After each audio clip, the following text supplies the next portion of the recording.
భర్తకి శాంతి స్థానం భార్య, భార్యకి శాంతి స్థానం భర్త. బయట ఎన్ని ఇబ్బందులు కలగనివ్వండి, భార్య సంతోషంగా పలకరిస్తే ఆయన సంతోషిస్తాడు.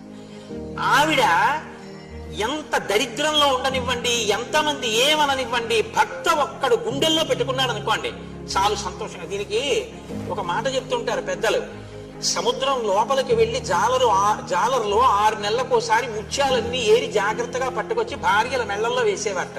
ఒక జాలరి వెళ్ళేవాడు కాదుట. ఆ ఒడ్డున ఉన్నటువంటి నత్తగుల్లలన్నీ ఏరి, శంఖాలు ఏరి, గండలు గుచ్చి భార్య మెళ్ళలో వేశాడు. ఇన్ని నగలు వేసినటువంటి వాళ్ళకన్నా నత్తగుల్లలను శంఖాలు వేసుకున్నటువంటి ఈవిడలో ఎక్కువ తేజస్సుండేది. ఎందుకని అడిగారట. రోజు మా ఆయనకి నేను ఎదురుగుండా ఉండి కనపడి నా ముఖం చూస్తే ఆయన సంతోషిస్తారు, ఇంతకన్నా ఏం కావాలి? 6 నెలలు సముద్రంలోకి వెళ్ళి తెచ్చిన ముత్యాలు వేసుకుంటేనే తృప్తి. అందుకని ఈవిడ ముఖం ఎక్కువ శోభించింది అన్నారు.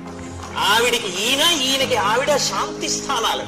ఆ శాంతి పాడు కాకుండా చూడాలి.